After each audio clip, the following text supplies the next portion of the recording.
Hey, what's up, Raider Nation? I know it's been a little bit since I've been out here. Well, we had Raiders had a bye week. We had a lot of things going on. I touched upon some of them. I hinted at some of them, and sure enough, here we are. Um, so first of all, I apologize if my enunciation is off. I went to the dentist today. I got some gauze in my mouth. You know the thing. So I'm here to tell you why people are overreacting right now, why NFL analysts and so-called former players, talking to you, um, Rod Woodson, uh, why they got it wrong. Okay, and we're gonna look at it like smart people. Okay. Um, well, first of all, let's talk about what people are saying. Players can't trust John Gruden because he said he liked this person. They're gone. He says he liked that person. They're gone. Okay. I've looked at this. I've been a long time Raider. I'm a pretty smart guy. I know what's going on. And I'm going to tell you what's going on. Now, I'm going to go through two capital sins that the Raiders have created to put themselves in this situation. And they're not going to be what you think they are. And that's all right. So let's go over them. Number one sin that was done by the Raiders was they did Derek Carr's deal, which was a good thing. Then they did Gabe Jackson's deal, which was a bad thing. They should have done Carr's deal, Mac's deal, and then get Jackson's deal. Should have been done in that order. That's how the money should have been distributed. That's how the reward should have been put out there. Instead, they reward, Gabe Jackson as an up-and-coming, whatever, guard. So, no. That was a cardinal sin. I get their thinking. They just got their quarterback. They want to make sure he has a good line, da-da-da. That's why Colton Miller was picked in the first round, over, other players, especially on our defense. Why we didn't get, another linebacker or one of them corners out there, or a safety, that went to the Chargers, and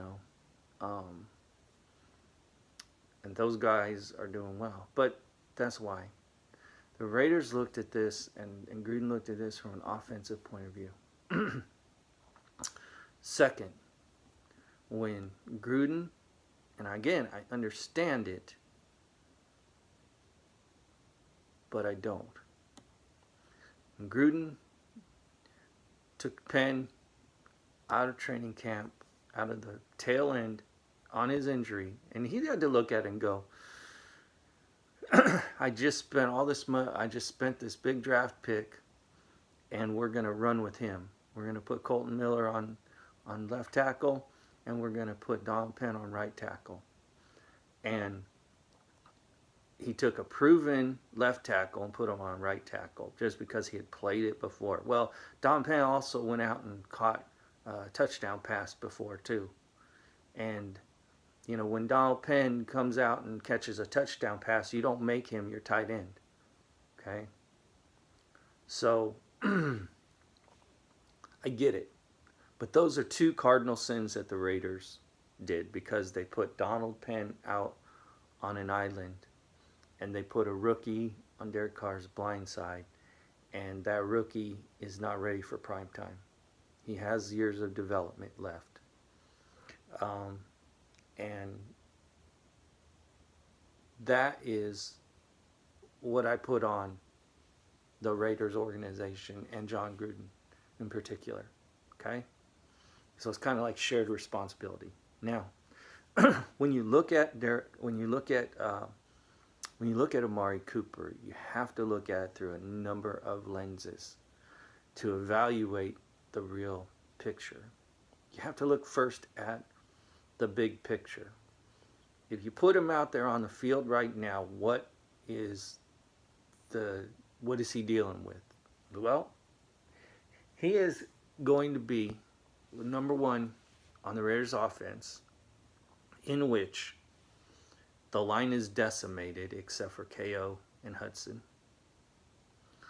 And you have two rookies on your tackles, protecting the quarterback, setting up pass protection, facing seasoned NFL veterans on the other side, and wily defensive coordinators that have already figured out how they're going to get over on these rookies, on their inexperience. They already have the script set on how they're going to make it a long day for these rookies. So you didn't have, first of all, a quarterback with enough protection to throw and make some big plays. Okay, that's number one. Those linemen could get better throughout the season, and I hope they do, because the heat is on for them to do so. And hopefully getting beat up all these times is teaching them some things. So that's what you have. You don't have a system right now that is going to be able to make use of Amari Cooper to any real impact, other than to give us a worst first-round draft pick on our own positioning at the end of the year. We're going to be just good enough at our best to be somewhere in the middle of the first round on this pool of talent, that all the good players are going to be gone by that time. Now let's look at Amari Cooper. Let's have an honest talk about Amari Cooper. We had Amari Cooper. Rookie came out, made Pro Bowl. Year two, had injuries, had ankle injuries, foot injuries, whatever. Okay, but he still did well. Year three, drops, right? Inconsistent. Defenses schemed on him. They took him out as a true number one. They were able to use the rest of the Raiders offense and make them not a threat. And so it made even more so, other than Crabtree. Okay? Nobody else was really a massive threat. Seth Roberts had some moments where he shined, but again, he wasn't a number two,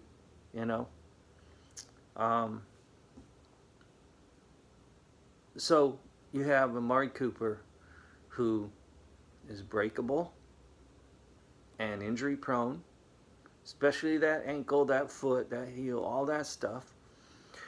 Drops balls. Suddenly caught a case of the drops. And whether he's trying to run before he got the ball, whatever it is, the whole geometry of catching the ball, securing the ball, and turning and making, positive yardage, that dropped off significantly. And you have to fix those things within yourself. And he didn't do that for like a year. And he come back this year. Had some moments. And but again, starts dropping balls. Dropping balls, or being out of position, or being covered. Not breaking coverage. And you couple that with his injuries, with his drop balls, with his inability to break coverage and become this Antonio Brown, or become this even Dez Bryant in his prime. AJ Green, Josh Gordon in his prime. We didn't have that in Amari. So we couldn't justify his value when it came to his historical production. You can't just pay people 5 years into their contract based on potential. Okay, if you don't hit your gears in 5 years, listen, we love you, man, but we got to play this game. Yes, he's young. Yes. And had the Raiders had a better line, we'd be looking at something maybe better out of Amari. But I told you in the beginning, Amari to get that salary, franchise tag was going to have to be, 100 catches, 1,000+ yard season. He'd have to be a Pro Bowler to get that money next year. It would have meant he finally, shook off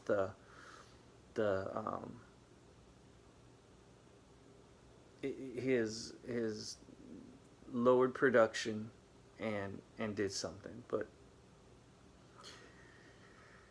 And now overall, the Raiders have 3 draft picks, first round. Raiders aren't going to go anywhere anymore this year. And it's not because they're quitting. It's because their team is literally disintegrating around them. Okay? You're done with Marshawn Lynch for all intents and purposes. And even if you do bring him back later in the season, it's not going to be for a playoff run. It's not going to fundamentally change things. Doug Martin is not going to be your every down back anymore. And Richard he's not a number 1 back. That's it. That's all you got. That's all you got. That's all you got in the running game. However, we do have Martavis Bryant, who can stretch the field. We do have Jordy Nelson, who's pretty good, especially if he has time, and you'll throw to him. We still have Jared Cook, who's, lights out right now. So what you got to do is you got to look at what you've got. And right now you don't have what it takes to win. And Raiders know that. So the fact that they got Amari Cooper out of there for a number 1 after he just got out of concussion protocol, man, that is a score. You take that deal. So, yeah. Raiders did what they had to do given the situation. They do. So what do we do going forward? Well, you've got to take care of Carr now. And that means, Carr's got to get into the shotgun. He's got to run out of the gun a whole lot more now. He's going to have to do rollouts. All the things I told you last couple weeks, no one's listening. They're all true. So, yeah, analysts got it wrong. The analysts got it wrong because they didn't understand the realities of Amari Cooper's production. Everybody's looking at his potential. They also don't understand how he would fit with the Raiders right now in the context of the rest of the offense. In an offense that is more like a net around Carr than it is a protective pocket. And you need to have enough time to do things like look off safeties. And you need enough time to do things like, develop your 1, 2, and 3 receivers in a pass play. And if you don't, you're going to try to get it off to one guy, look him down, and fool no one. A linebacker will jump up and intercept it in the end zone, for example, instead of it going to Derek Carrier. So, yeah, you got the best of Amari Cooper that you were going to get on this Raider team, given the realities of the situation in your first couple of years. It's time to move forward. The Raiders had no choice. They had no other options available. Would have been management malpractice to keep him to the end of the season, not pay him his tag, and then watch him walk away on the open market and get nothing for it. Nothing. What, are you stupid? That's what you get When you're sentimental and you're stupid and you don't think. You can't be sentimental, man. You have to be a football player. You have to go out there and win games. You have to be a football team. So I don't want to hear how people are like, well, you can't trust Gruden if you're one of his players. No, man, you got it wrong. Gruden can't trust you if you're one of his players right now. This ain't none of you except Jared Cook and Marshawn Lynch and Derek Carr when he's had time. Maybe Jordy Nelson. I'm not hating on Jordy Nelson. I'm not hating on Jordy Nelson. Martavius Bryant has a lot to prove, but ain't none of the other people on that team worth the paper they're written on. Who should trust you? Raiders defense. I like Worley. I like Harris. I like DRC. Okay, I even like Conley. Hey, you put Conley out there over Shard Nelson. Get rid of Reggie Nelson. That's the who out there? Who out there? Who out there should the Raiders have faith in? OKO, yes. Hudson, yes. That's it. That's all you got. So you're a player on the Raiders. You need to ask yourself, not can I trust John Gruden, dummy, but can John Gruden trust me? And the answer is no. And that's on you as a player. He just sees what you are. So I'm like, here, oh, you're a player in the locker room, NFL analyst. Oh, if I'm a player on the NFL team, I can't trust Gruden saying that. No, good. Good, because go look in that mirror, Chief. Go look in that mirror, Raider player. What you done? Stupid analyst. Stupid analyst or stupid Raider fan thinks we should have mortgaged our future on a Khalil Mack deal? When even Khalil Mack was getting schemed out of games? When we had that crucial third down? Look, we weren't facing Brock Osweiler every single week where Khalil Mack was just going to get 5 sacks. Khalil Mack is balling right now. But it's a different defense. I mean, it is a different defense. It's not a Ben Heaney defense. It's not a Cowser defense. It's not Aldon Smith defense.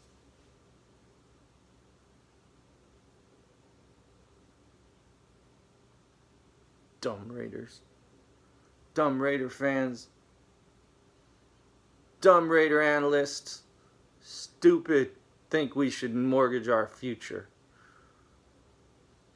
Only one person that is worth that gamble, and that's Derek Carr. His contract was done first. You had to lock up the centerpiece of what you are as a Raider team. And Mack was very important, but he cost too much money to hurt the rest of the team. Bill Belichick said it. I said it. Khalil Mack is not Lawrence Taylor. Hell, Khalil Mack isn't even Von Miller. I don't mean look at their stats. I'm talking about look at their games. Look at the games with Von Miller and the importance of those. And then look at Khalil Mack getting his in junk time. No. I'm not stupid. You shouldn't be either. This is the best situation the Raiders could find themselves in. And getting number 1 for Amari Cooper is a freaking gift. Because Amari Cooper had 2-3 weeks left with us tops. And then he was going to walk.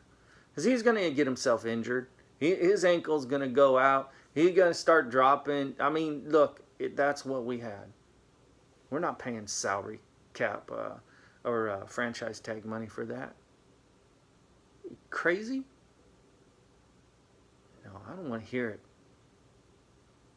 I hold those two sins, signing Gabe Jackson and letting Khalil Mack get away by not locking him up early before the Aaron Donald got his money thing, and potentially got him for a lot less money, but with a lot more love and rewarding good players. Because, hey, Khalil Mack's a good player. Nobody, the number of people that said Khalil Mack is a bad player is zero. Zero number of people are saying that. Enemies and friends alike. Ain't nobody on Kansas City telling you Khalil Mack's a bad player. Nobody on Denver telling you that. Nobody on the Chargers telling you that. Nobody would open up their mouth and say Khalil Mack. But in many cases, Khalil Mack is the only player that they fear on a team of 11 out there. Stupid Raider fan. Don't you see? Don't you see the big picture? Oh, we got the best that we could on a player coming out of concussion protocol. We're lucky. We're either going to let him walk and get nothing, or this. Come on.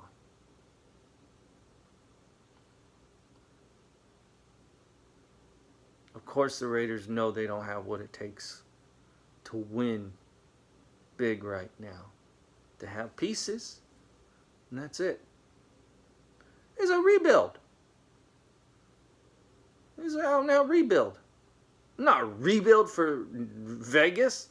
It's not like some big conspiracy. We're going to just... It is an accurate and honest assessment of what you've got and what you've got not. That's it. That's it. So shut up. Shut up, NFL analysts. As if this is a bad thing. It's not a bad thing, man. I'm going to tell you a bad thing. Bad thing is if they don't run Carr and shotgun more. If they get any other big players hurt because they do a scheme that they don't have the personnel for. It's unfortunate for Carr because he's not going to have a good year. And people are going to blame him. Stupid people.